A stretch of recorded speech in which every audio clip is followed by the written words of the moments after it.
I'll tell you what, man. Week 4, Steelers get a dub in Dublin heading into the bye, and today our Chicago Cubs get their first Oh, win, postseason win in Wrigley since 2017. This can't be better. This was a great 3-day stretch, and I'll your tell you. Chicago Bears pulled out a Hey, victory. don't forget about the Bears getting to 2-2.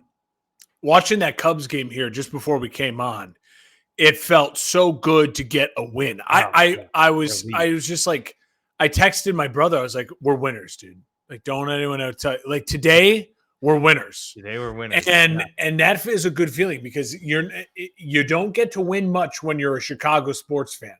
Okay, you don't. It has been a long time since since the Blackhawks. Well, and then the Cubs in 16 to be like, hey, we're winners. Like we Yeah, are really, since winners. 2018, the Cubs haven't been good. They went to the playoffs in No, 2020, but that was the shortened season. So yeah, it's been about 7 years since they've been legitimate contenders.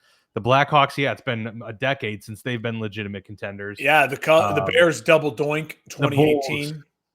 since '08, 2011, really Yeah. can't get out of their own way. Yeah, it's been a train wreck, so it's nice to get Feels that like one. winners. I'm excited for that we get to kind of get early into Steelers Vikings. That was a great game. Yeah, Dan, you and I also, our teams have avoided, knock on all the wood, the big injuries, a lot of injuries again this week. It felt like the quarterbacks 2 weeks ago.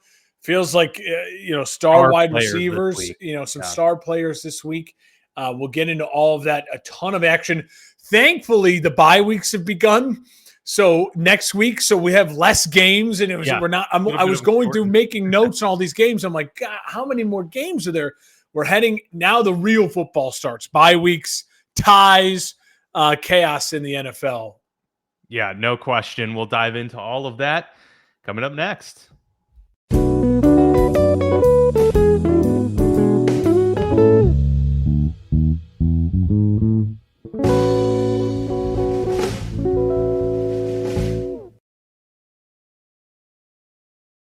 Jackson Dart makes the graphic. I like it. First NFL victory against The kid.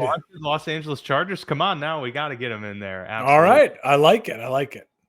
We'll start with the Seattle Seahawks Thursday Night Football 23-20 victory over the Arizona Cardinals. Once again, just not enough doing for Arizona in this one. Kyler Murray looked good at times and poor at others. Some bad interceptions in this game. And really the story of it was the efficiency of the Seahawks offense. The defense didn't perform probably as good as they had been the first parts of the season, but 2 interceptions, you're not going to scoff at that at all. And so the Seahawks improved to 3-1. The Arizona Cardinals fall to 2-2. And Sam Darnold, a mistake-free day of football for him. So all around, pretty good day for that Seattle team, even though it was much closer than they probably would have liked, Mark, in this one. Yeah, I think the key takeaway, if I'm a Seahawks fan, is the ending score of 23-20 is not indicative of this game. I mean, it was 20-6, with 9 minutes left in the fourth quarter. They were in control.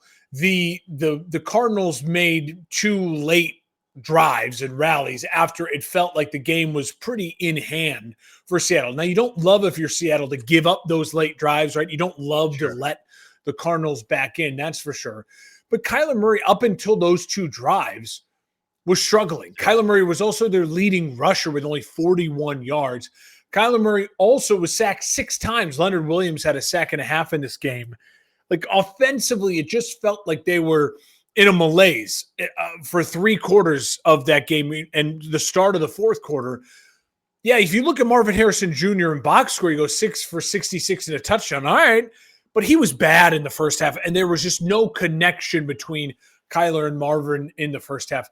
Offensively, they've got to kind of figure it out, because if you're only giving up 20 points to a division rival on the road in the fourth quarter, you're in a pretty good spot overall. It's not like the defense lost them this game. Offensively, couldn't get things going, but credit to Darnold, Jackson Smith, and Jigba Walker. They all played really, really well.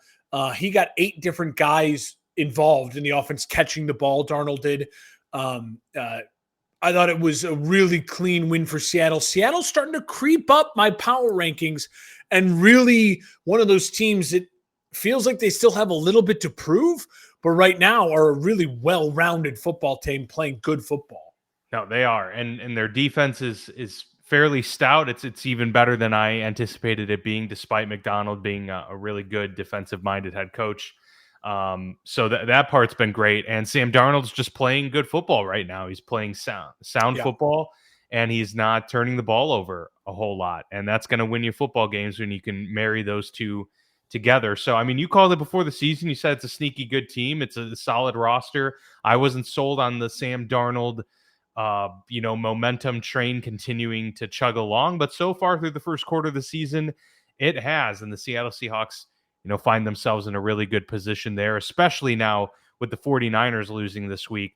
Seattle right up there in the standings. So this is going to be a really competitive division throughout. We talked about it before our predictions this offseason, that this may be the best division in football. And so far, through 4 weeks, it's been living up to that billing, no doubt. But yeah, to your point about the Cardinals, obviously Kyler Murray, that's the thing that's got to get figured out. I'm not so confident that it will at this point. I mean, we've got such a large sample size, but even more so is that injury to James Conner is really devastating them from a run game perspective. Yeah. They're just not able to lean on him anymore either. And he was such a big component of what they did. So yeah, they're only at 2-2. They've got opportunities here to turn it around and quickly, but they're going to have to do so, no question. All right, let's head over to Dublin, Mark. The first game in Ireland, Pittsburgh Steelers, obviously with a storied Irish history there, taking on the Minnesota Vikings, who were 4-0 in international games coming into this one. Kevin O'Connell having success there as well. And the Vikings having that history against Aaron Rodgers, not just when he was in Green Bay, but last year in an international game, picking him off 3 times. It didn't happen this week, Mark. I will say I thought the Steelers played their most well-rounded, complete game of football that I've probably seen in some time. The only thing that gives me pause is we had that one game last year where Russell came in and they threw for, 300 yards, 4 touchdowns, and we felt like, oh man, this offense has arrived. And that was kind of the peak. It happened for 1 week and then it tapered off. So I need to see this consistency for a couple more weeks. They got the bye next week, so we'll have to wait a little bit for it. But yeah, we're both on a bye. It's a weird week 5 is a weird one for the football lounge. It is. Yeah, both Bears and Steelers on a bye, but it comes at a good time for Pittsburgh. They are a little bit banged up. Jalen Ramsey left this game with an injury, so they've been decimated in the defensive backfield. But I will say, it was a complete game. They ran the ball very well. It was the most encouraging signs I've seen of the offensive line since they were formed at the beginning of last year. And so that's obviously great to see. They did it without Jaylen Warren, who was inactive just before the game. So Kenneth Gainwell played great. Running the football. And Aaron Rodgers just did what he needed to do. He played point guard spectacularly. He was making checks at the line. He was getting the ball out lightning fast. I think it was 2.2 seconds when the game was over, the average time to release. Obviously, we saw it on the DK Metcalf, yak touchdown, 80 yards to the house. So they got all their big playmakers involved. Aaron was really good. The defense did what they needed to do. They got after Carson Wentz for 6 sacks. It was really, really good. Unfortunately, I felt that this game really could have been a much bigger statement. They came away with a dub, never going to complain, but they could have walked out of this game with a 31-16, 17 win or something like that. Instead, and I got to say, I give Tomlin a ton of credit for getting the team prepared for this game. They had a great game plan. They executed it very well. So he deserves a ton of credit for that. So did the coordinators. Arthur Smith called a great game. But at the end of the day, these are the same things that rear its ugly head with Tomlin that frustrates me as a football fan. And that is the constant quotes about not living your fears, but then punting when you're up 10 and you're at midfield and 4th and 1, and you're going to take the delay of game so you can punt it. Not only do you take the delay of game to punt and pin hopefully pin the team, you punted straight out of the end zone. It wasn't even, oh, we tried to get it there and it bounced. It was clear out of the end zone. So they gained 19 yards on that play. It's mind-boggling. Of course, then what happened right after was pick. The Jordan Addison 80-yard run where thankfully they were able to stop him short, but and burn some time off the clock. If they didn't stop him short and burn time off the clock, Mark, they very well may have lost this game. And the big thing I think overall is that they would have lost this game if this was a playoff game, because you're playing playoff opponents. And that's what frustrates me about the decision, because I do believe Tomlin would have done the same thing in a playoff game. I may be wrong, but that's just the vibe I get from knowing and watching these Pittsburgh Steelers games all the time. So punting in that situation is brutal. He caved to Aaron Rodgers, demanding to go for it on 4th and goal. The previous possession, I thought that was the right call. He was going to kick the field goal. He caved, and then they chose to run it from 5 yards out. So just mind-boggling decisions at key moments. That was frustrating, but I'll take the win. Really good victory. That was a great defense by the Minnesota Vikings. And so I thought the Steelers' offense was really encouraging. Yeah, everything you just said comes after the fact that Pittsburgh was up 24-6 with 9:40 left in the fourth. So you're spot on, right? Like Pittsburgh was opportunity to put your foot on their throat, and they don't do it. Pittsburgh was in control of this game. They made Carson Wentz throw the ball 46 times. He did have 350 yards, but 2 really ugly interceptions, classic Carson Wentz interceptions.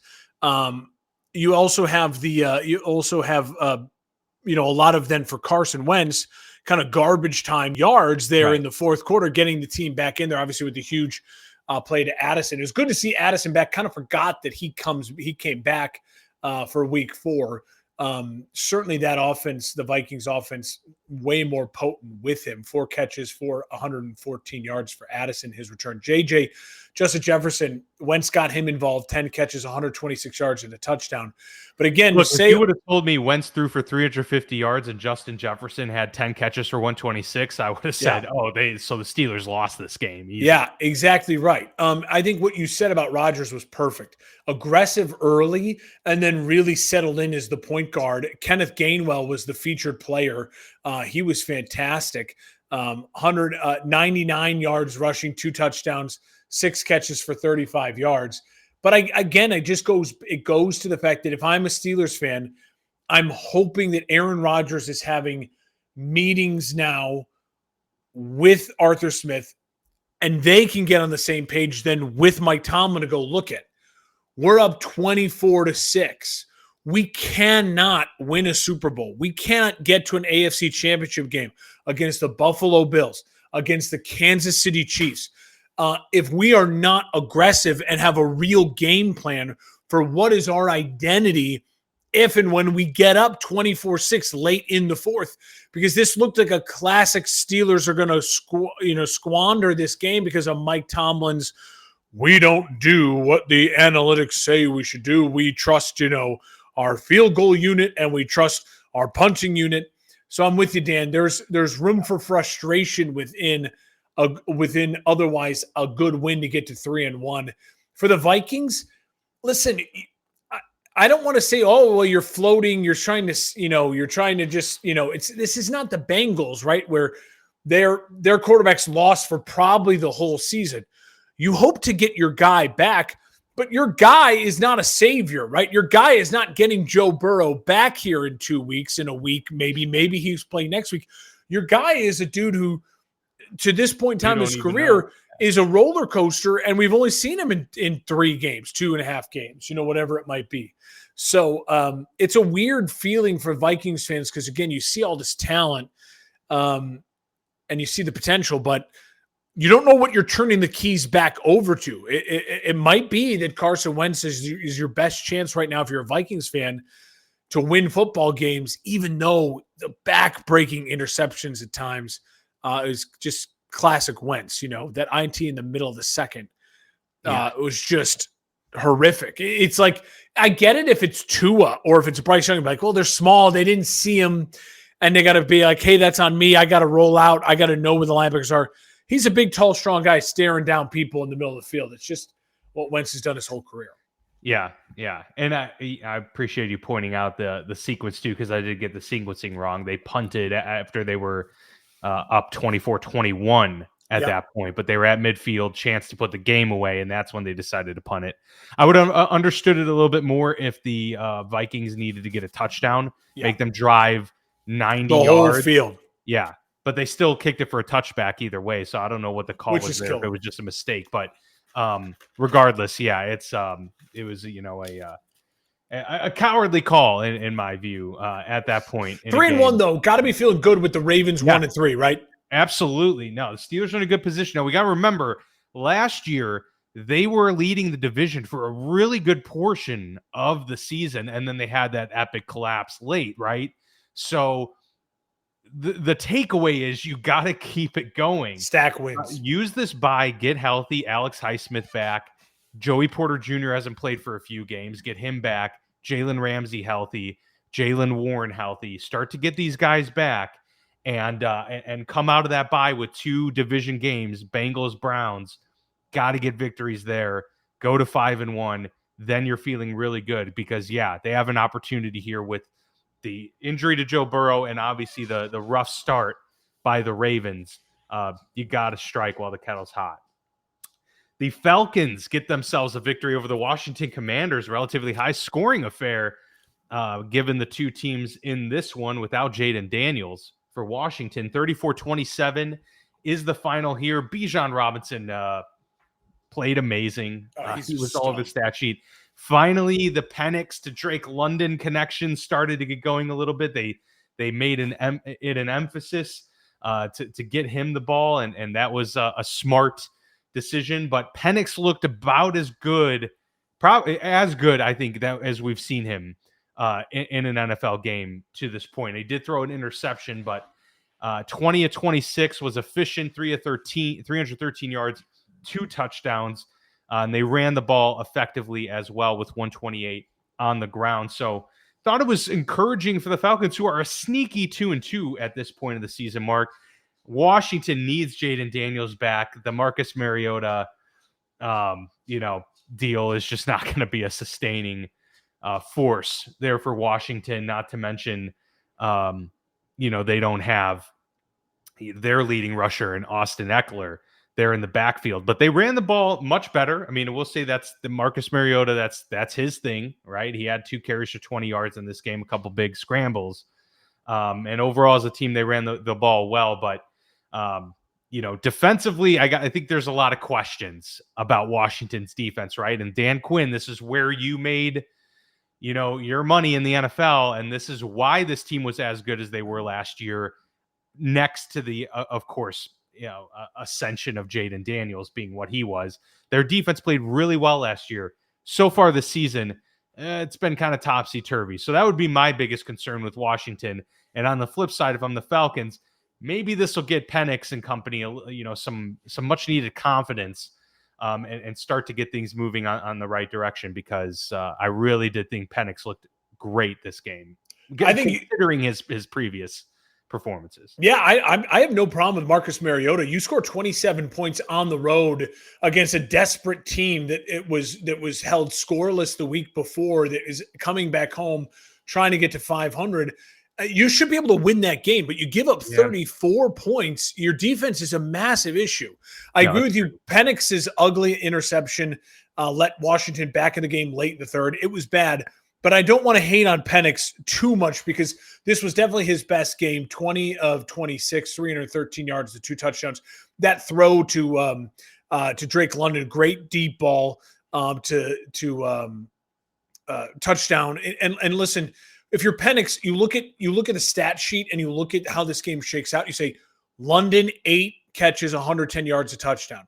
Pitts 5 catches, 70 yards, a touchdown.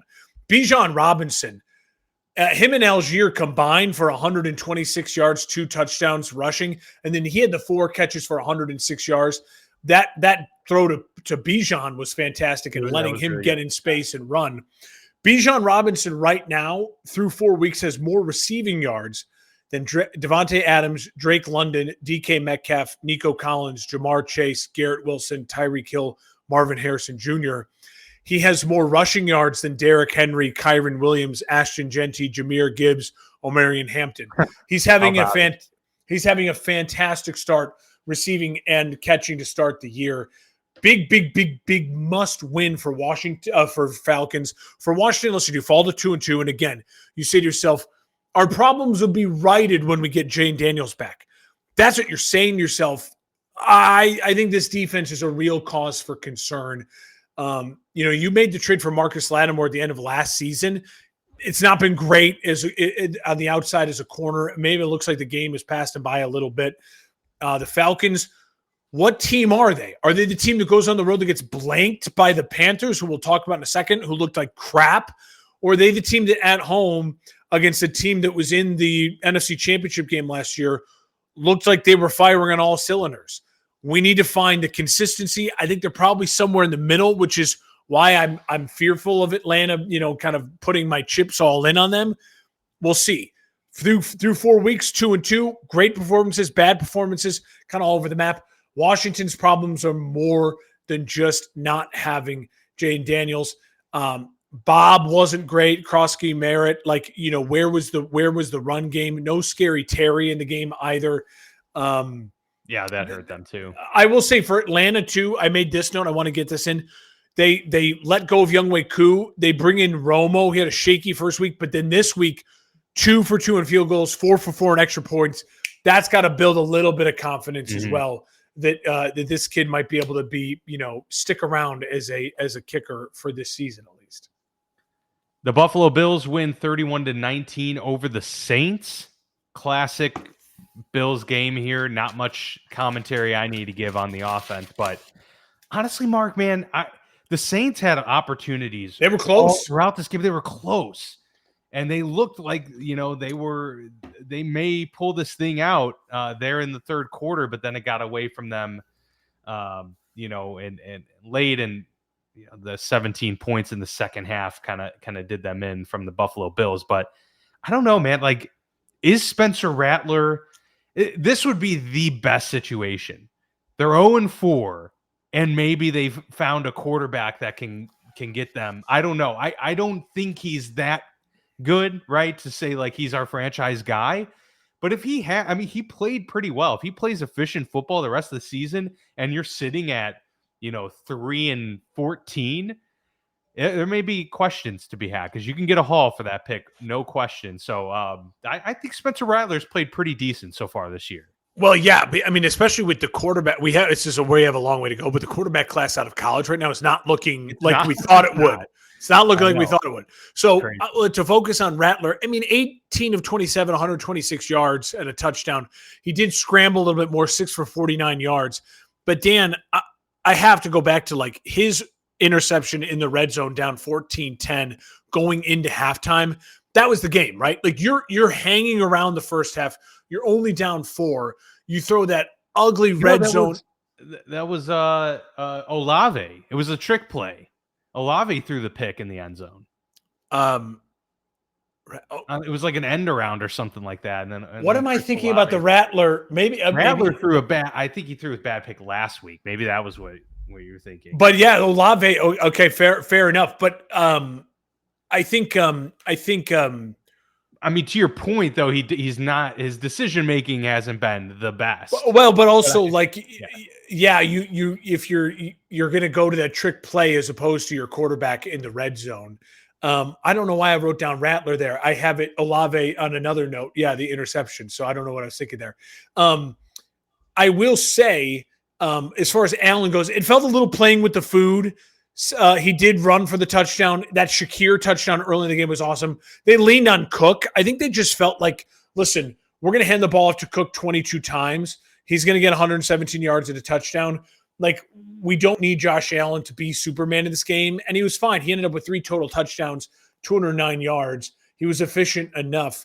I will also say, as far as Buffalo goes, when you're 4-0, and we'll talk about this with the Eagles coming up here as well,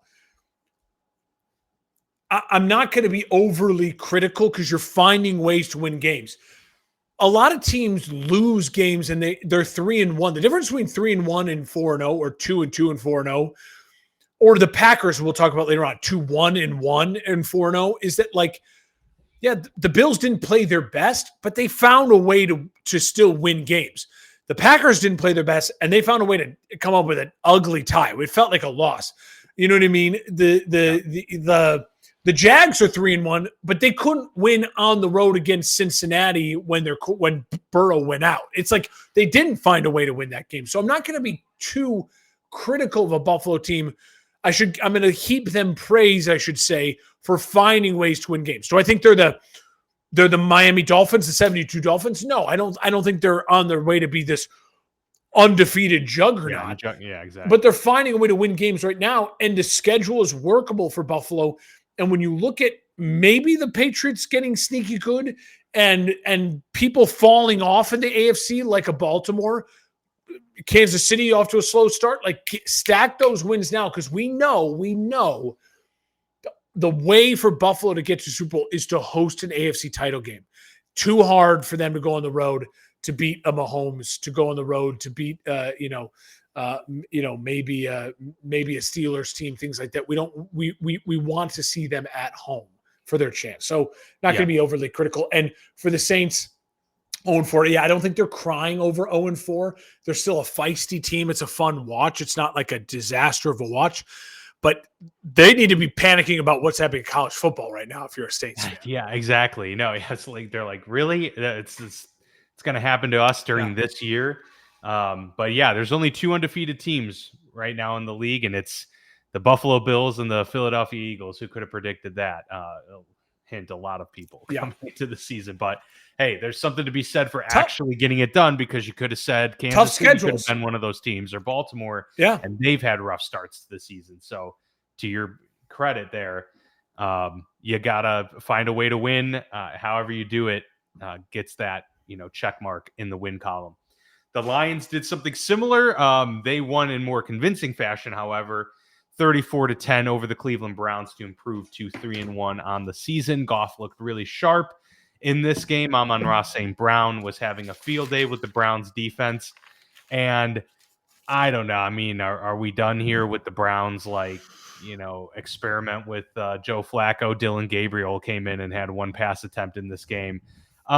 It's seeming like it's about time for the Browns to just start throwing Dylan Gabriel and Shedeur Sanders out there and see what you got. Their defense is so good, and yet they did not sack Jared Goff. Like that, the Lions week 1, we got to almost put it out of our memory.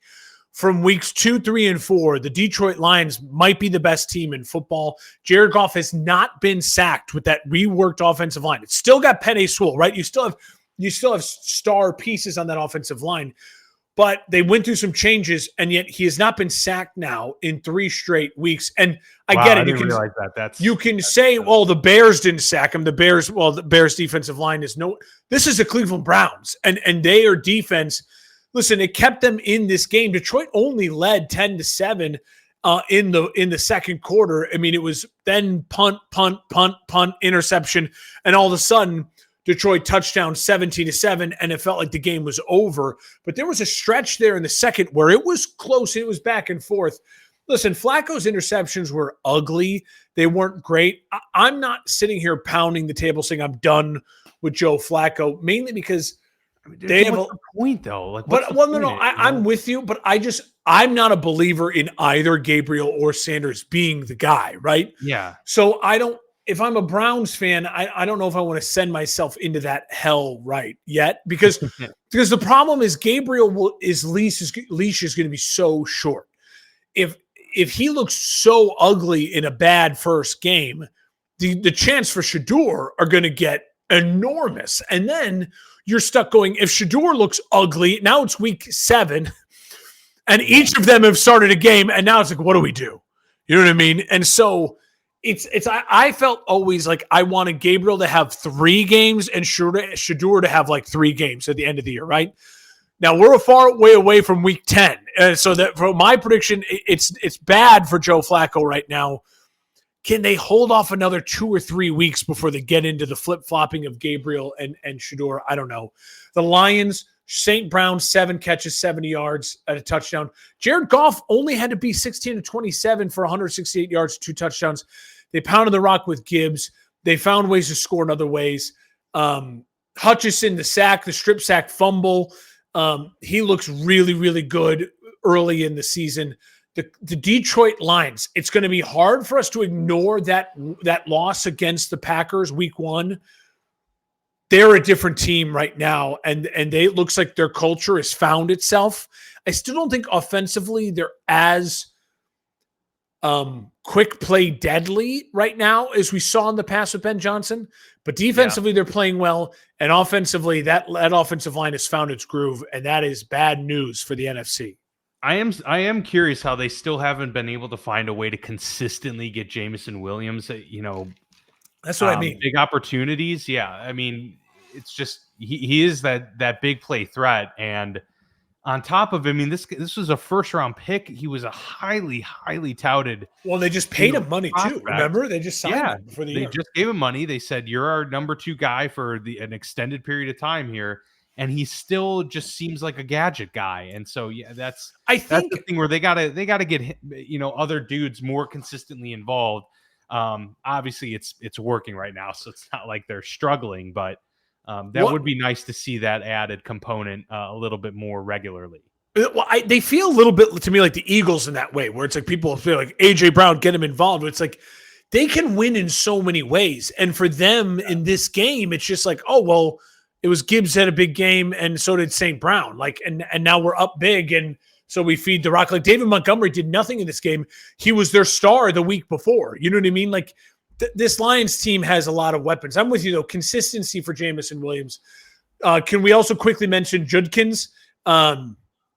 Breakout game for him. The Cleveland Browns rookie running back, 21 of 82 for a touchdown for 33 receiving. And so I'm happy for Cleveland that that's kind of working out. Yeah, I agree with you on that one. And I guess to kind of rebut my point about putting Gabriel or Sanders in, the next 2 weeks are Minnesota's defense and Pittsburgh's defense in Pittsburgh. That's not ideal. Then you get Miami, New England, the Jets after that. That's a good stretch there to roll them out. And Baltimore. And Baltimore's defense has been really bad. So that is that on the case of the Cleveland Browns and the Detroit Lions. We'll move on to the New England Patriots, who put up 42 points against the Carolina Panthers. 42-13 is the final. Panthers are now 1-3. Patriots improved to 2-2. There was some special team stuff in here, a big long punt return for the Patriots, but Drake May looked really good. Goes only 14 of 17, but just really, really solid. 203 yards, 2 touchdowns there. And they ran the ball well in this game with some nice chunk runs from the team. 3 rushing touchdowns in there on top of it. Stephon Diggs cleared 100 yards too. So that's another component. As well. Honestly, Mark, I thought Bryce Young played fine. He didn't make any catastrophic mistakes. It's just this team couldn't consistently move the ball, and they, couldn't have success in the red zone. And then we have Andy Dalton come into this game, goes 5 for 6. At the very end, scores a late touchdown. At the very end, and gets that touchdown late. So that wasn't, an ideal situation for Carolina. You would have liked to see they were them down put up 40 more points on this paltry, Patriots defense. Well, and they were down 42-6 when Dalton came in with 8 minutes in the fourth. So it wasn't like and I get it. You don't want Bryce getting beat up or anything. Yes, it didn't feel like a Bryce benching. It felt like a waving the white flag. Yeah, so there is a distinction in that. Don't you agree? Yeah, I do. I just feel like certain guys have earned that, where it's like we don't have to worry about them next week, but it's like Bryce still Bryce still needs the reps, right? And so but hey, I'm not gonna tell them how to run their team. They weren't gonna win the game, that's for sure. But encouraging signs from New England, no doubt about it. Drake May is becoming not just like a nice dual threat guy, but he's been really efficient the last couple of weeks and looking just really sharp with his decision making. And I thought that was what stuck out the most about this game to me. Drake May is showing up. I mean, it's a perfect box score for Drake May. 14 of 17 for 203 yards, 2 touchdowns, and a rushing touchdown. If I'm the Pats, I'm very excited about Drake May. And he's doing this with very limited weapons. Yeah. Listen, Stevenson and Henderson in the Pats rushing game kind of came alive. 29 carries, 104 yards, 3 touchdowns.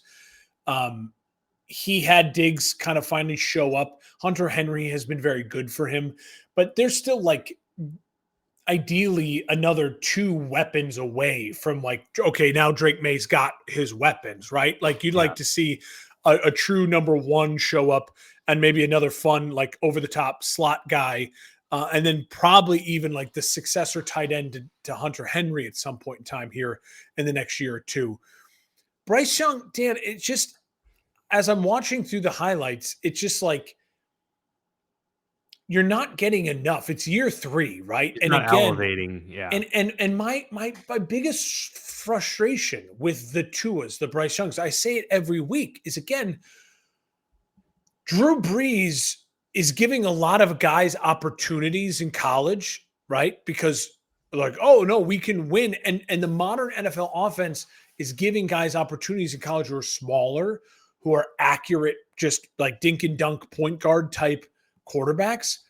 The problem is when these guys get to the NFL, if they are not actually Drew Brees, none of them have hit. Like, right, Purdy is struggling. Tua is struggling. For a lesser degree, Kyler Murray's a little bit more of an athlete, but it's still the size like thing. It's just not there. The arm talent, like the deep ball, like it's just not there. Bryce Young, it's just not there. Mm-hmm. And so buyer beware if you are going into this business. It just so far has not seemed to be working.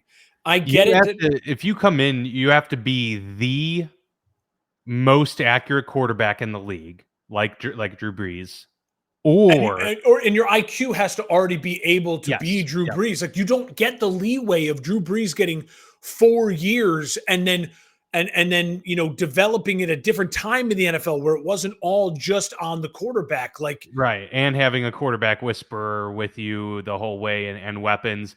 The only other option is you're an elite creator like Russell Wilson, extending plays and scrambling, like Baker Mayfield, scrambling, extending plays.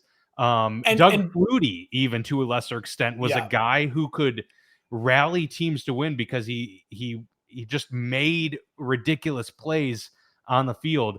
That's not Tua or Bryce, and they're also just not they're not even top 10 most accurate quarterbacks in the league. And so that's why. And their arm strength, they're like Baker can make all the throws. Like Baker, I don't worry about Baker's arm strength at all. Yeah. I don't worry about Russell Wilson in his prime, his arm strength either. Like he had giant moon deep balls. That's what he's known for.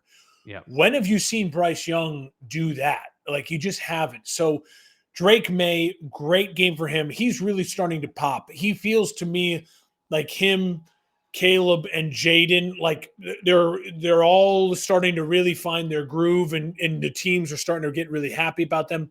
I think Michael Penix, this was a good week for a step in the right direction for him. Obviously, Bo Nix has kind of been there. Bo Nix is another guy that feels like, we'll talk about him later on, obviously, but it's like, okay, I need maybe a little bit more in some ways, shapes, and form because you're not the 5-star guy, right? You're not the 6'6" 5-star guy. Big win for the Patriots. And again, with the Panthers, we talk about it with the Falcons, like both these teams. What are you? Are you the 30-0 blowout team at home, or are you the 42-6 getting blown out on the road? No Xavier Legette. They say he was injured, but I feel it's just not working. It hasn't been good to start the year. Tat McMillan was fine. But again, he hasn't looked like Jamar Chase, but maybe that's who's throwing the ball. I don't know. Yeah, no, that's a big question. Let's go to New York. Jackson Dart gets his first start in the NFL and gets a big win over the 3-0 Chargers, 21-18. the final there. Jackson Dart looked really overall solid. He gave the team the spark that they needed and obviously put his scrambling skills on display. 10 carries for 54 yards. A lot of running in this game. 42 attempts for 161 for the New York Giants. And the Los Angeles Chargers, this was the bigger component that we've kind of been waiting to see this year. They get Omarion Hampton. They had Najee Harris, who's now hurt, of course. And with just 13 total carries on this team, they put up 152 yards on the ground. This was the type of rushing prowess that we expected from the Chargers coming in. Of course, Justin Herbert did Justin Herbert things, 23 of 41. But he had 2 bad picks in this game. And then late, Brian Burns in that, New York pass rush gets after Justin Herbert in a key down, sacks him, and, gets the ball back for New York. And then by the time the Chargers got the ball back after that, there was less than 20 seconds on the clock, and it was pretty much game over. So you could also see, Mark, the elation on Brian Dable's face when Jackson Dart won and going up and embracing him. You could just tell that Brian Dable finally got one of his guys a win. It seems like year after year since he's been in New York, he hasn't really been able to do that with his guy. And so it felt like there was a little bit of that in that expression. And so kudos to Jackson Dart and company. That's a hell of a way to get your first win at home against a really, really good team that was coming into your house undefeated. So solid stuff from New York. And if I'm the Chargers, honestly, I'm not panicking. You lost by 3. It was kind of a weird game. You had the 2 picks. That's uncharacteristic of Herbert in general. Brighter days ahead for the Chargers. Malik Neighbors out for the year, ACL, and that's that is definitely the wet towel on this win for the Giants, right? Because now really it's like, hey, we got a spark, we got this QB, and now our number 1 weapon is out. I'm with you. I think the Chargers are going to come back better for this loss. Now they lose Joe Alt, high ankle sprain, so he's only going to miss like three couple weeks. From what I was saying, maybe 3-4 weeks. But that still sucks because they're obviously without Rashawn Slater. But yeah, Omarion Hampton, it's finally his backfield now with Najee Harris out for the year with his torn Achilles, and he was fantastic. And I think they're going to look at this, and I think Harbaugh is going to go, we really, really, really let this one slip through our fingertips. When you have Justin Herbert throw 41 times, only 203 yards, he's the type of guy, if you're throwing 40 times, he's probably going to end up with 400 yards. You know what I mean? He's more of that volume guy. So things clearly weren't working.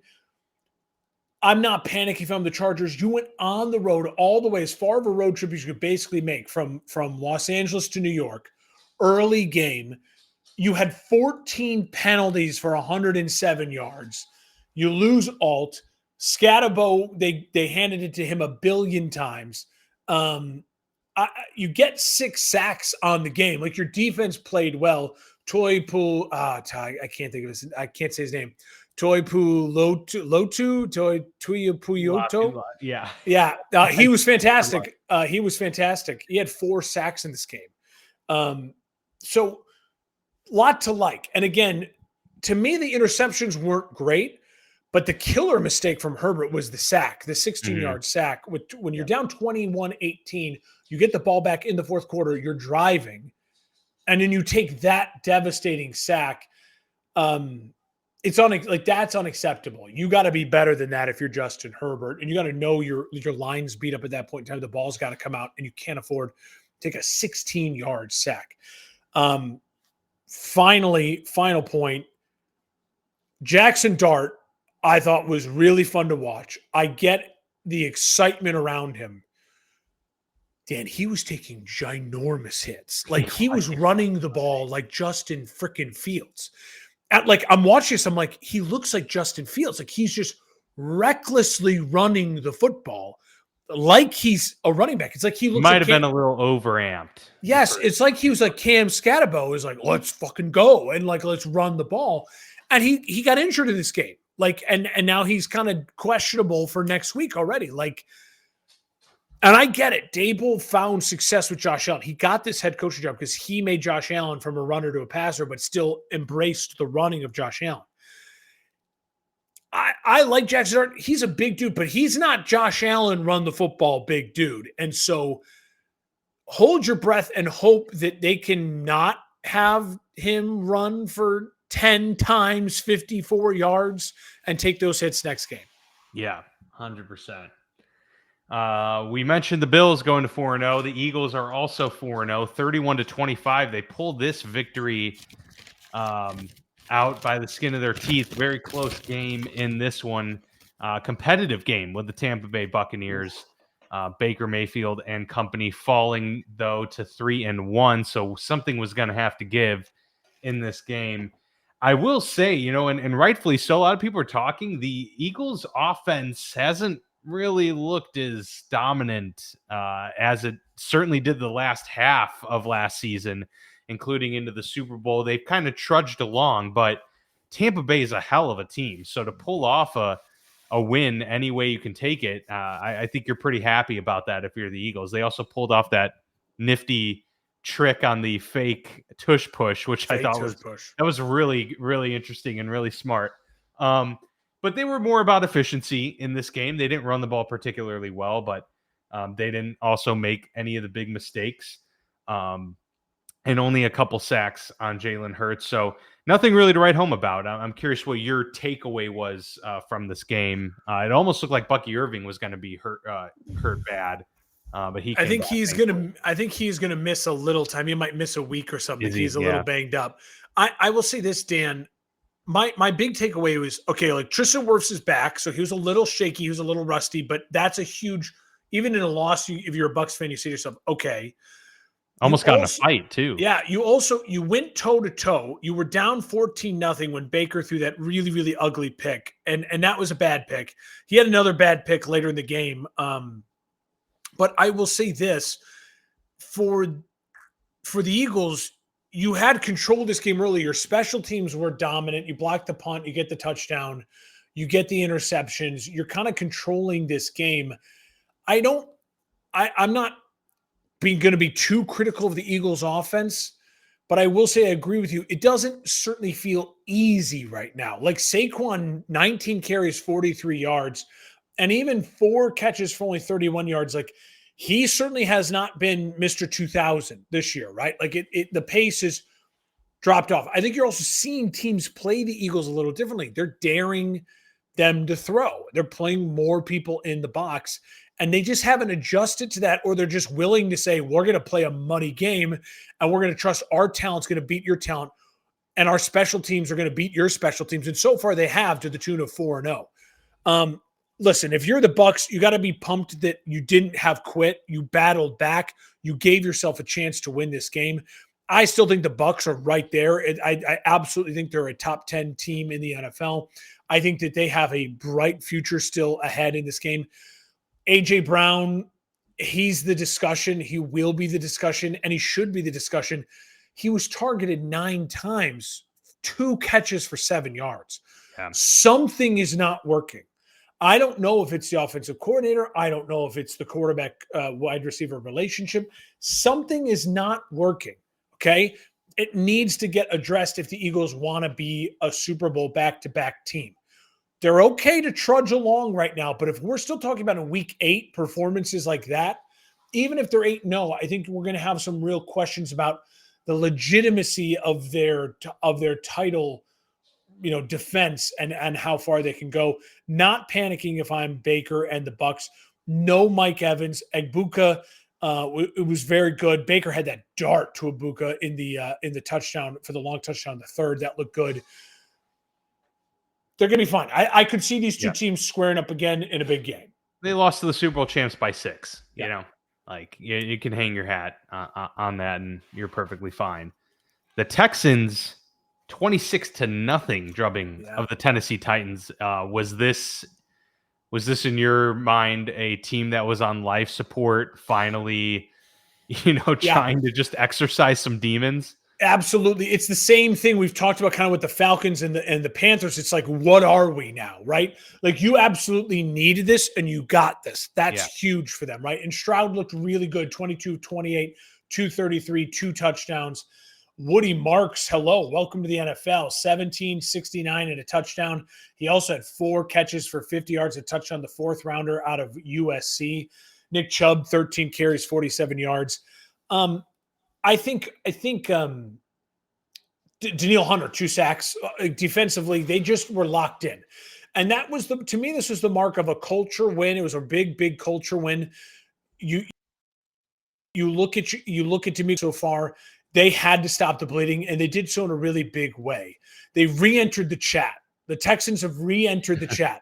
Now you're not like, oh, hey, let me go message them and say hi. You know what I mean? Let's add.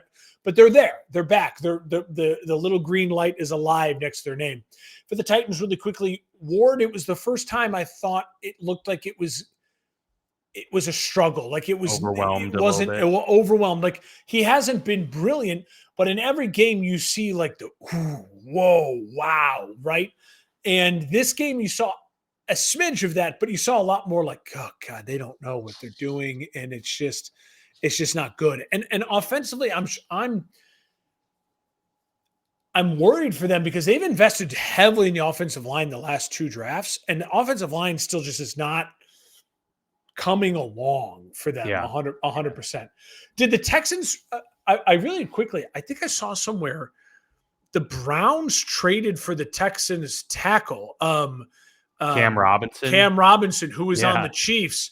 So that's interesting. Maybe the Texans kind of out of nowhere. Maybe the Texans feel like, okay, he's lost his value. You know, we're going to get some value for a guy, but it was only a round. They moved a round up, so it almost seemed like just for cash maybe there purposes. Maybe there was something locker room. Maybe it just didn't feel right, and maybe they felt like, listen, we feel confident with who we can sign or some depth that we have there. I mean, they obviously traded Laremy Tunsil too. Like it's just that one flew under the radar a little bit. It's like, what was that?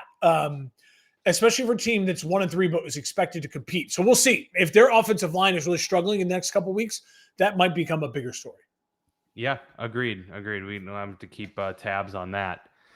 The Rams eke out a victory against the red hot Colts. So both of those teams moved to 3-1, 27-20. The victory there. Puka Nacua is operating at a different level. Have you seen the stats versus him versus AJ Brown? In this game, Nacua had 13 catches for 170 something yards, and how many touchdowns? 1 or 2? 1. On the season, AJ Brown has 14 catches, so he has one more in the season than Nacua in this game. He has less yards and the same amount of touchdowns. Like Nacua, you're right, different level. Yeah, no, he is right now the best wide receiver in football, and it's not particularly close at this point in time. They also ran the ball well, did the Los Angeles Rams, and Matthew Stafford was just phenomenal. He's really, really playing well beyond the age that he's playing at, because the fact that he threw 41 times this game still looked just as sharp. If they're getting a fully healthy Matthew Stafford all season long, I think you feel really, really good about their chances to make some waves and even push for a 1 seed. And when it comes to Indy, I don't think I'm taking too much away from this. You had a crazy play by a young receiver, Adonai Mitchell, just made a brilliant play, all to yet again, fumble the ball near the goal line, and not yet again for him, but yet again with young players making these really silly mistakes at the goal line. And turn it into a touchback for the other team. So that was brutal. This could have been a very different game had that not happened. Oh, yeah. But Daniel Jones did throw, 2 picks as well. They were both very ugly, and those were bad. On the first Daniel Jones, the first drive, a deep ball, and then the last drive, a deep ball. Ugly picks, trying to do too much. Yeah. Absolutely. I'll say this really quickly. I think you covered most of it there, except for the fact the Colts were up 20-13 in the fourth, right? And so you Yeah. look at this Did and you go, require oh, comeback. Rams win 27-20. Okay. The Rams, this was a battle. Like, this was a back and forth. This was a tough game. The Rams certainly didn't take advantage of the 11 penalties. They didn't take too much advantage of the turnovers. And then once they were there and they were around in the fourth quarter, you had veteran coaching, veteran quarterback play, veteran weapons in Nakua, and they just got it done. Like, Adams had a fine game too, 4 catches, 56 yards, and a touchdown. Tutu Atwell as well. The deep ball touchdown, 1 catch, 88 yards, touchdown. Like, that's the Rams need a guy like that. Stafford can take advantage of a guy like that. So really, really good battle back win for the Colts, for the Rams against a Colts team that shouldn't panic. But I do think for Daniel Jones, this was okay, we're coming off the mountain a little bit, right? The ugly picks. Let's reset a little bit. You're 3-1 through 4 weeks. Every single Colts fan would have signed up for that a million times out of a million.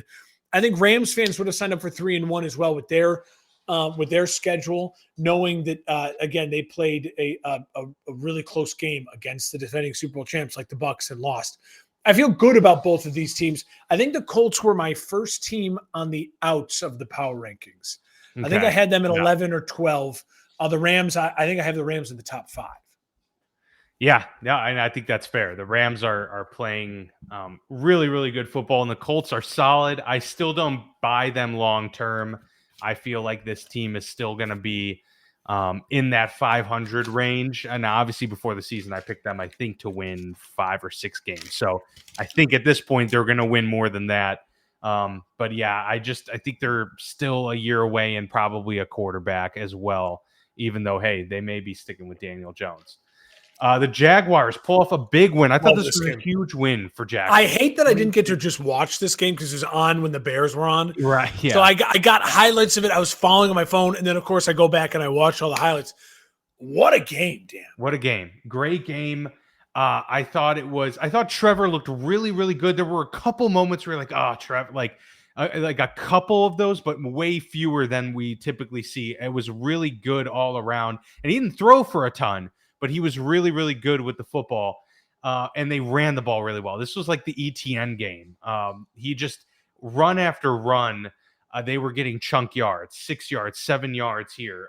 Baishal Tutin, the rookie, had a couple nice moments there, especially out of the backfield, catching passes, spread the ball around. This was just a really good, complete game of football from the Jacksonville Jaguars. Brock Purdy didn't look great. The Jacksonville defense got to him. Purdy made some bad mistakes.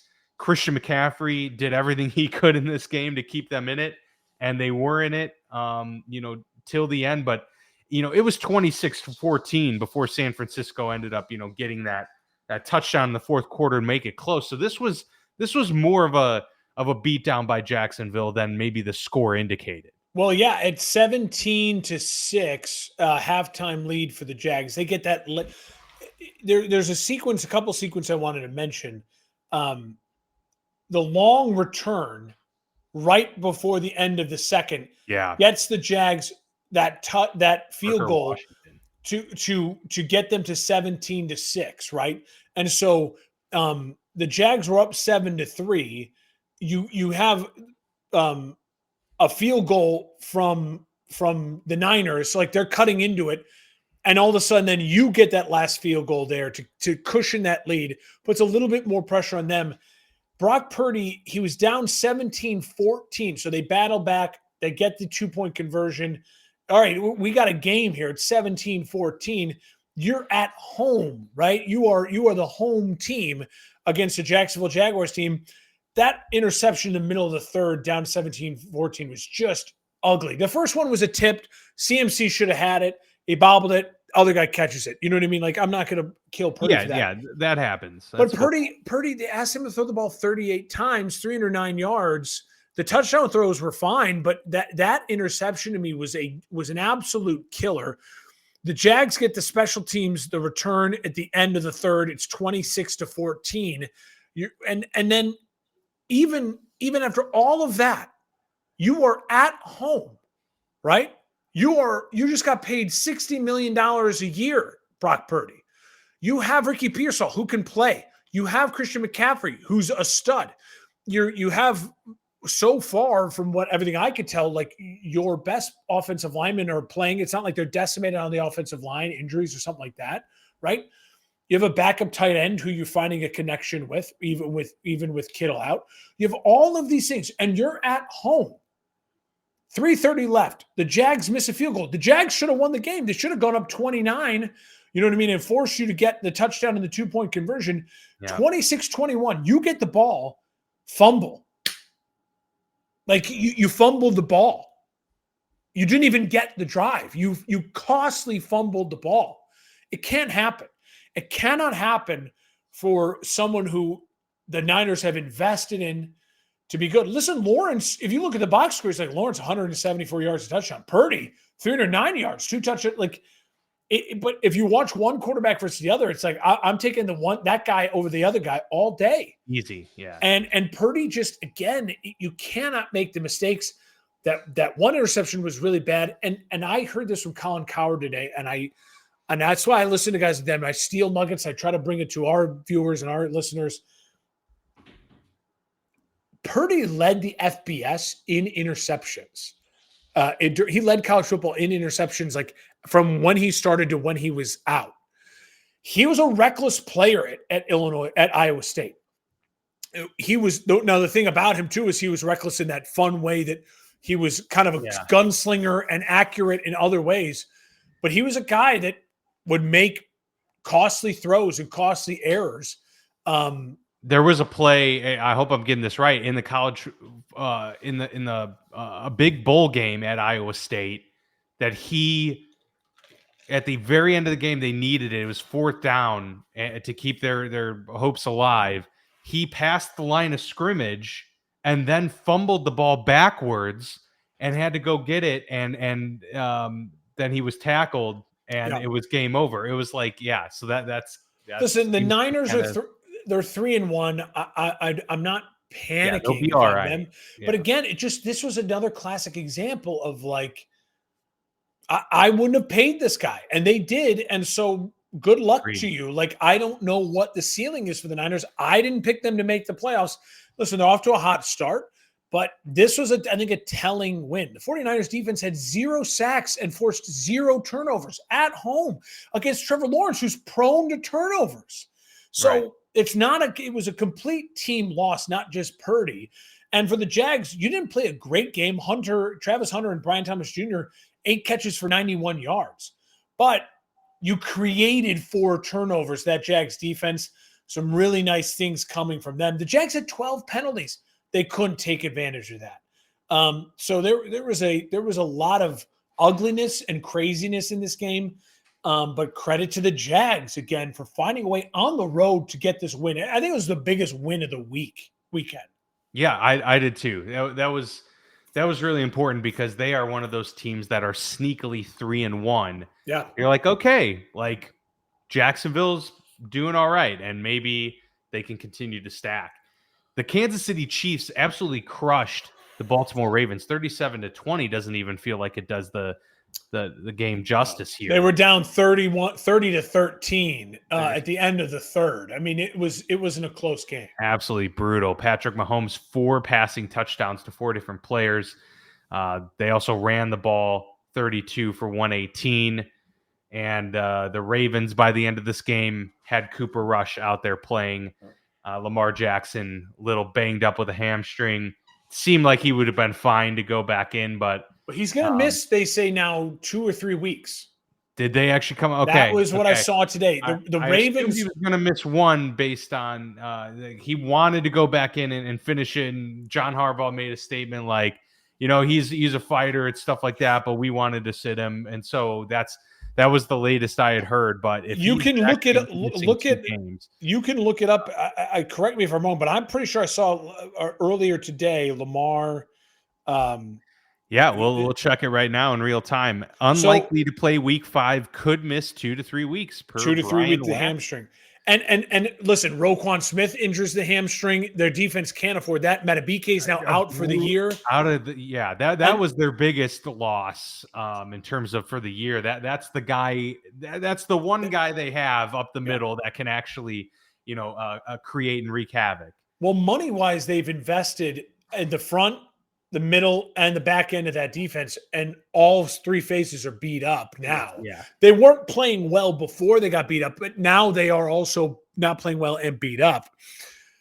Listen, Lamar Jackson, I heard today from Nick Wright, is now 1-6 against Mahomes in his career.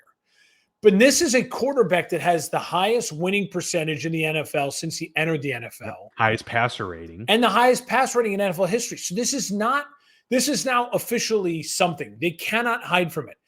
Either it's Steve Spagnuolo and they just do something, or he just truly cannot play in the biggest moments. And when the lights are that bright, because Lamar, we got to remember, bad interception. He doesn't throw interceptions. He threw an ugly interception this game. Bad fumbles. He had that horrible fumble in the AFC title game. He has the horrible fumble in this game. Down 20-7, it's late in the second, and you fumble like that. I don't know what it is, but I'm not trading Lamar Jackson for a lot of guys. Obviously, he is a top 4 quarterback in this NFL. He is elite. He's a 2-time MVP. I think he's on the way to a Hall of Fame career. But truthfully, at this moment of his career, if you also want to write his legacy, the legacy is either when it's the Chiefs, the Bills, or the lights are just that bright, and they're only bright against the Chiefs and the Bills, so it's the Chiefs and the Bills. He is not on the same level as his contemporaries. Yeah. He is ahead of them stats-wise during the regular season. Fine.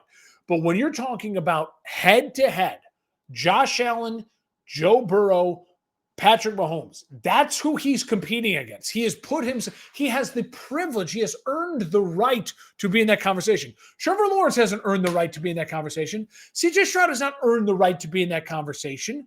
Caleb Williams has not earned.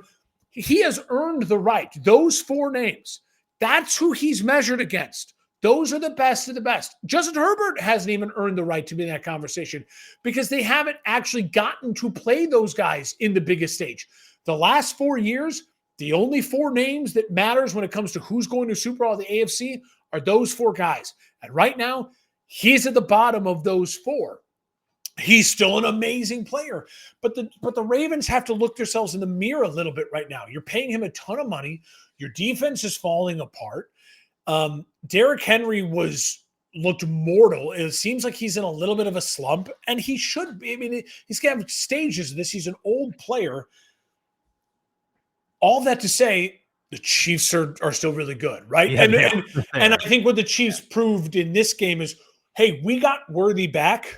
We weren't expecting Worthy to go out with friendly fire on the first drive of the first game of the season.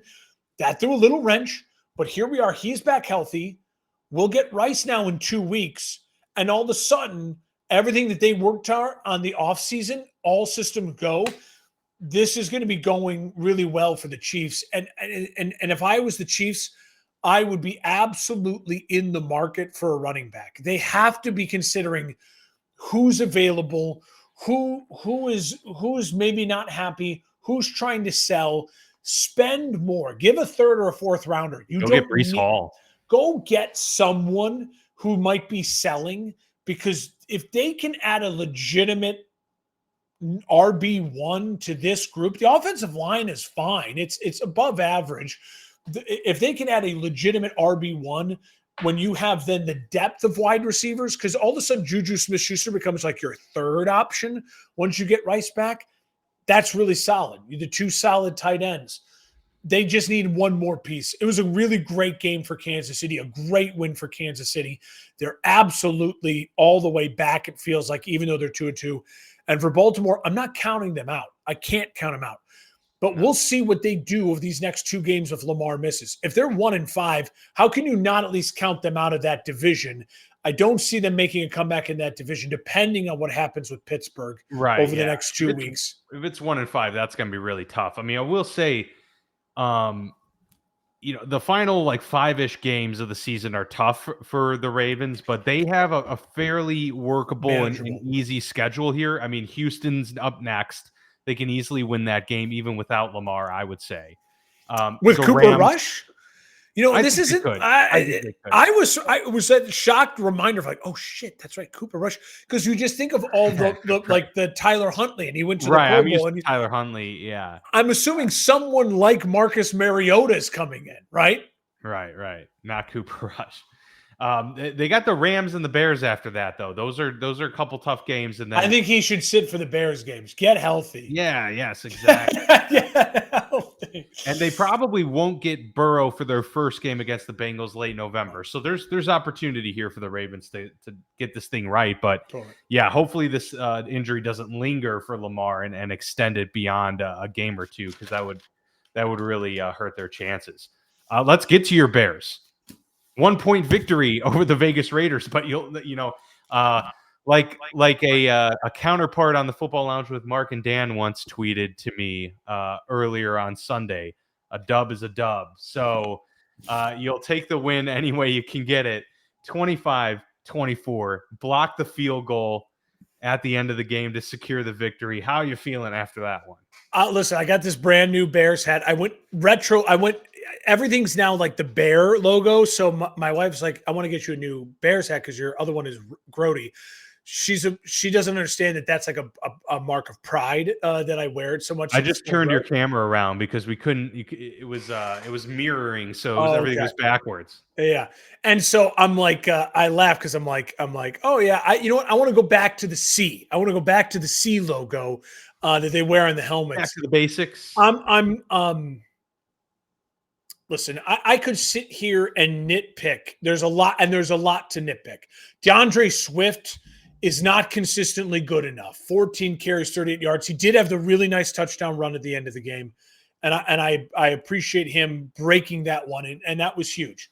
I can nitpick the fact that Cole Kmet looks like absolute trash in the first half and maybe had the worst first half of any tight end I've seen in NFL history. But he came up with a ginormous catch in the second half, as well as the touchdown grab. I mean, not the touchdown grab, but that big drive-saving catch, and then made a crucial block on the Swift run. I can be really nitpicky of the fact that they didn't get any sacks, and I'm paying Sweat a lot of money, and we invested in guys to go get the quarterback, and they're not getting the quarterback, but also 3 interceptions and ball hawking interceptions, not fluky interceptions, but the defense doing the right thing, the ball hawking interceptions. So I can be picky on a lot of things. I can also sit here and say, no Darnell Wright, your starting right tackle, no Braxton Jones, Kyler Gordon, TJ Edwards out, Colson Loveland, your first round pick, out. Obviously, Jalen Johnson's going to probably miss the majority of the year. We don't have an official timetable on Jalen Johnson.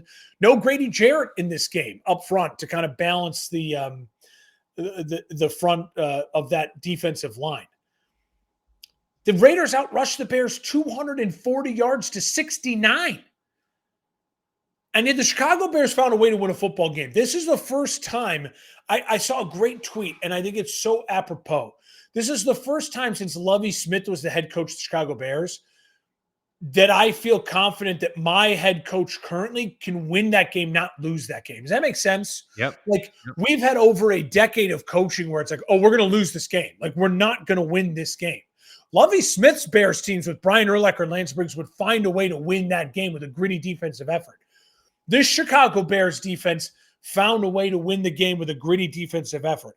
I have a couple tweets bookmarked I also know I want to get to, so I don't want to forget those. They'll help me compile my thoughts. This is the first time a Bears team since 2013, so 12 years, have scored 20 or more points in their first 4 games of the season. That's a wild stat. So that's a good stat for the Bears. Wow. Rome Odunze on third down this year, Dan, 10 catches, 181 yards, and 3 of his 5 touchdowns on third down. It just goes to show you that that's coaching. Caleb and Rome and the positions that the coaching staff are putting them in on third down are working.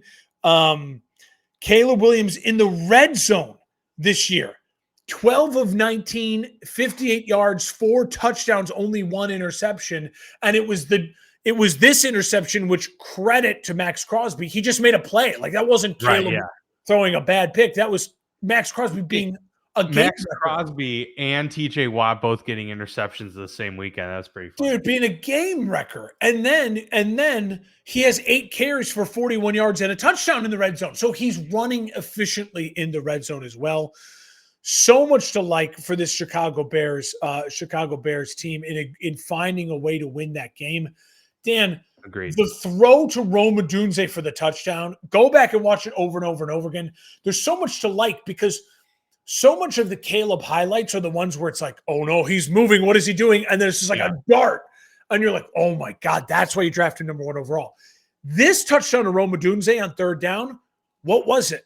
It was 3-step, get to your spot, hit your open man, boom, boom, boom, read the play. Like it was a Ben Johnson touchdown. It was a playing in the system touchdown. That was right down the seam, right? Yes. And through 3 defenders, but he knew his guy was there and he trusts his guy. Lot to like. I didn't like that they increased their penalties back to 8. They got it down to 6 or 4. Like, keep that to 6 or under. You know what I mean? I get it. The NFL, there's a lot of ticky-tacky stuff. The Ashton Genty breakout game, he needed this. He needed a bad Bears defense to get going. He was spectacular. The Bears were down 24-19 with under 6 to go in the fourth quarter. They found a way to win that game. The block kick, what I heard from Blackwell, the guy who blocked the kick, also made me so excited because he said multiple things. His coach apparently called it in the headset to Ben Johnson, Blackwell's going to block it. I have no reason to doubt that's a true story. That means that the coaches are confident that they're putting their guys in the right spot. And also Blackwell had said that the Bears long snapper has been scouting the opposite team's long snappers and gave Blackwell the tell. And he used the tell. Apparently he had a tell. So like this feels different. This feels like a Lovie Smith. We're a well-coached football team that's still got some growing pains. A lot, and it just goes to show that it's a total team effort. Everybody is in it for each other. You've seen some fractured, locker rooms in the past there. And again, Max Crosby was brilliant. You're missing your right tackle, and you had to move your offensive lineman around, and you had to start your rookie right tackle for a while, and you gave up 1 sack. A lot of pressures, but you gave up 1 sack. Caleb Williams can handle some pressure. He's a Houdini at times. I didn't love it. I mean, I want to win every game like the Cowboys game, right? 4 touchdowns, be perfect.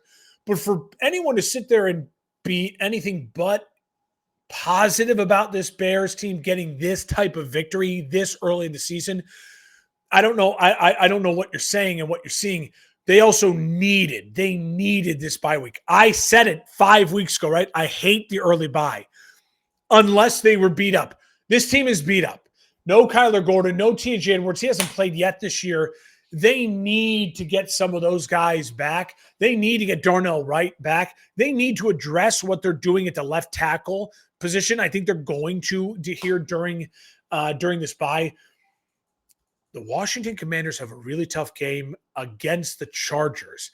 That's going to be a physical football game. And then they get a Bears team off the bye with the site of the Hail Mary. Mm-hmm. I'm excited about the Chicago Bears having a chance to get to 3-2 and for us to feel really different about this team. I already feel really different. I feel way more confident that the culture is settling in. The coaching is settling in. Things are happening. Players are settling in.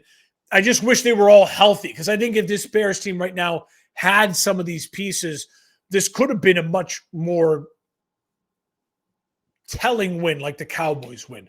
But they found a way to win the game, pumped about it. And for the Raiders, let's be honest, we kind of felt like this is how their season would go, Dan. I don't want to say Geno gave this game away. Geno's picks were not, he was staring down receivers, and you have 3 interceptions and a fumble. Like, what are you supposed to do? Yeah. You're not going to win many football games, but the bye comes at a good time for the Bears and the Steelers. Chicago Bears and the Steelers.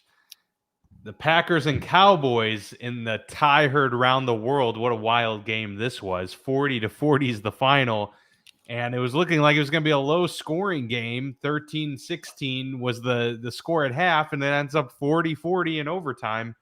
After the Packers kicked the field goal to tie it at the end of the game, it looked like everybody was just, nobody's happy when a tie happens. But you mentioned earlier, the Packers, this could have been a loss for them. So when it's at that point, I guess you'll take a tie, right? They stay at 2-1-1 here. Cowboys are 1-2-1.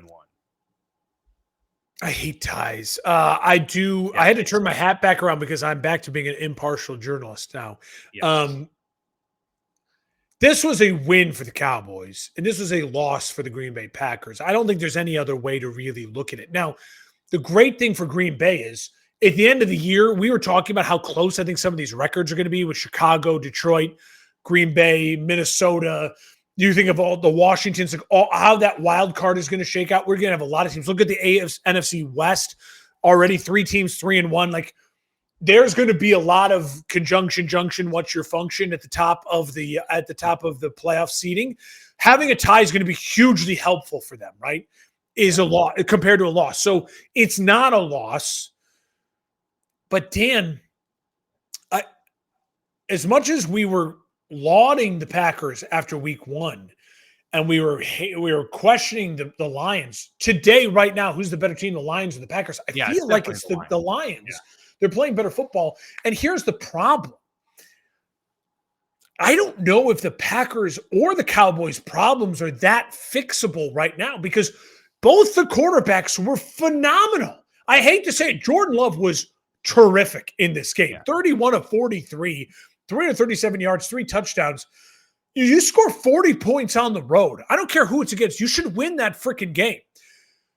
Dak Prescott, 31 of 40, 319 yards, 3 touchdowns. He was sacked 1 time, and it was that Micah Parsons, not really a sack, right on the line of scrimmage. He was scrambling. It was a huge play, not really a sack, kind of like a tackle. You score 40 at home, you should win the game. Like, they're both looking at each other, probably going like, how the hell do we not win this game? I did enough to win this game. It got crazy at the end. At one point in time, this game was not like out of hand. I mean, it was 23 to 20 to start the 4th, and it ends up 40-40 in overtime. So a ton of scoring late, nosebleed defenses. Both quarterbacks made incredible throws. Both wide receivers made wide receiver cores made some really great plays. I will say again, if I'm the Packers, concerning that Josh Jacobs is your leading receiver with 71 yards. Now, I know Dobbs had the 3 touchdowns on 6 catches, but I'm not seeing the big plays from the Packers wide receivers, the explosive plays. Pickens was terrific. Javonte Williams was very good. I will say this: Dallas's defense left me feeling better than the Packers defense. They had 6 tackles for loss. Green Bay only the 1. It just felt like Green Bay's defense was non-existent this game. And Micah Parsons, I know, came into the season injured. It looked like he was dealing with, they had to check him for a concussion in this game. He was frustrated. But so far, it hasn't been like when the Bears signed Khalil Mack. That was the double doink year. He came out firing on all cylinders. I think he had like 6 sacks in the first 6 weeks, 5 weeks. This has not been so far the case for Micah Parsons. Yeah, it's been a really slow ramp up. Yeah, for sure. In a game between 2 winless teams, the Dolphins finally got their first win of the season. Yeah. Justin Fields and the New York Jets fall to 0-4. This was a weird game. I thought Tua played pretty well overall. Devon Achan ran the ball well. They were making things happen. It was probably Tua's best game of the season. That's not saying much, but it was, and he didn't make any crucial mistakes. The big story, obviously, Tyreek Hill shattering his knee and tearing several ligaments, had to have surgery, and he's done for the season. So they're going to have to pull from several other playmakers. But Darren Waller, out of nowhere, has 2 touchdowns, and he's looking pretty good. So maybe they'll be able to work in him a little bit more in this offense. It just, Justin Fields really couldn't do anything more in this game. And that was something where it's like, well, not fumbling. That would be good. Fair point. The that fumble would be good. was really bad. The fumble was the bad. Jets had 3 fumbles and they lost all 3. Yeah. He made all the plays for them, though. Garrett Wilson did too, of course. But it was a lot of dink and dunk from Fields, but I'm with you. The touchdown throw to Wilson late was a great throw and a great catch. And he just had some really good scrambles. But that fumble is going to come back to haunt him for sure. Good for the Dolphins. They controlled the game. I mean, they were up 24-13 late in this game. They go on to kick that field goal. It's a game-sealing drive for them late in the game, 27-13 with 3:30 left. They didn't blow you away. They're not like the Dolphins of 2 years ago when they put 70 up. Now, they're not going to be that way without Tyreek Hill. That was a gruesome injury. I tweeted it out, and I mean it truthfully.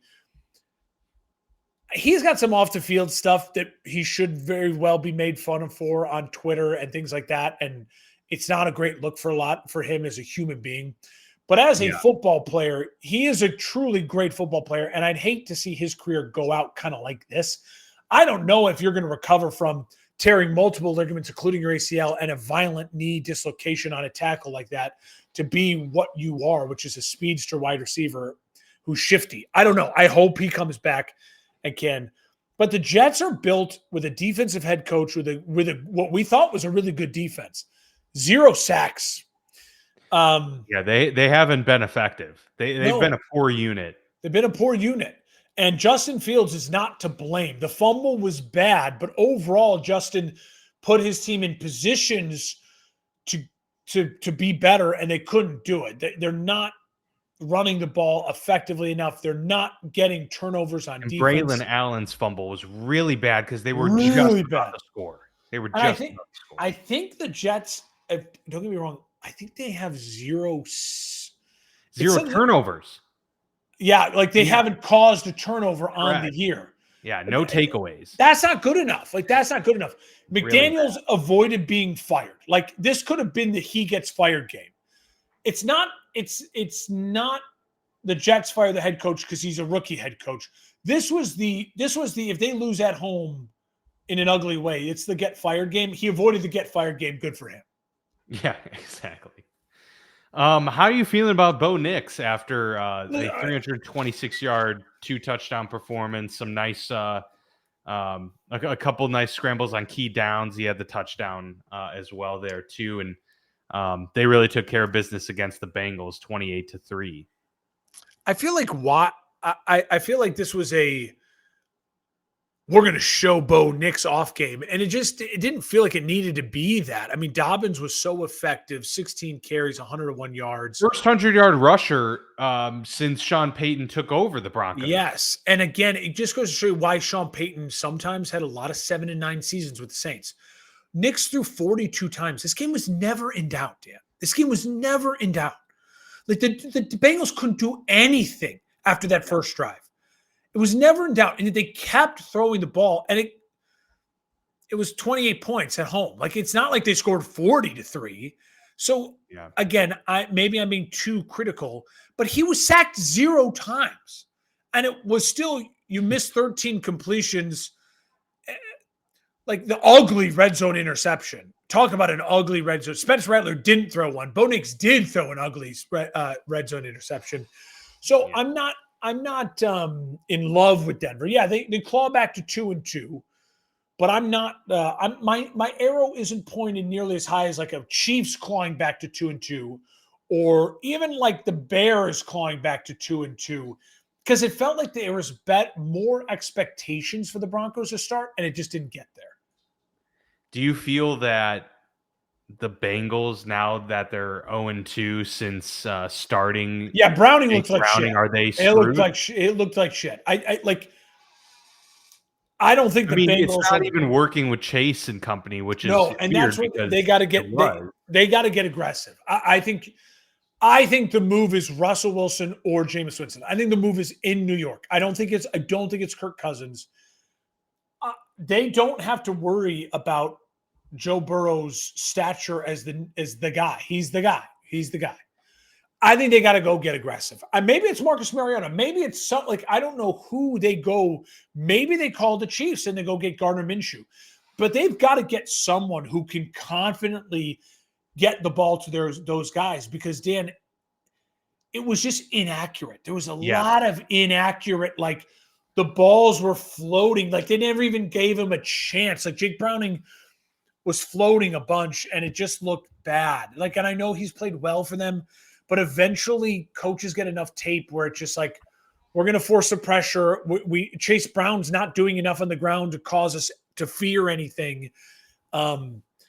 This Bengals team, I don't think they're going to do it, because there's just not their ownership and the way they work. But if I was a Bengals fan, I would be pounding every day on the sports talk radio, on the Twitter, whatever you could do. Make a move, make a move, make a move, make a move, make a move. Or at least go make a move for a young player who then maybe has some upside to trade, right? This is why you always draft a young rookie quarterback. Jake Haener, right? From the Saints, or this is why you draft a rookie quarterback every year. So Gabriel. Yeah, I don't know. Go get Shedeur, and then he plays really well, and you could offload him for something else. But that's getting really wild. But they have the weapons. They got to get them the weapons. And I know that the Bengals offensive line look bad. If you go on Twitter, it's, look, how can anyone make a throw behind this? Yeah. Jake Browning certainly can't make the throws. So maybe try to find someone else. Yeah. No, that's they already flexed. They flexed the Bengals game, didn't they? They flexed Bengals Saints the noon. Right. They're bearing some games, which they should. Yeah. No, it makes a lot of sense. Really unfortunate there. And the fact that they're not going to get Burrow till December, it may not matter, and we may not see Burrow again this year if they're not even close to being in contention. Wild week 4, a lot of injuries, unfortunately, but a lot of other wild wins on top of it. So another interesting week in the books. We'll be back here next week to recap week 5. But until then, check out all the other shows on For Frequency's Sake Podcast Network. Check us out at forfantasysakeqc.com, the flagship show here. Tune in every Sunday. You'll be seeing yours truly hosting one of the shows in the upcoming weeks, sometime in October, I think 2 weeks from now. So check that out, answering your fantasy questions an hour before the games kick off. But until next week, have a great rest of your week, and we'll see you then to talk about week 5.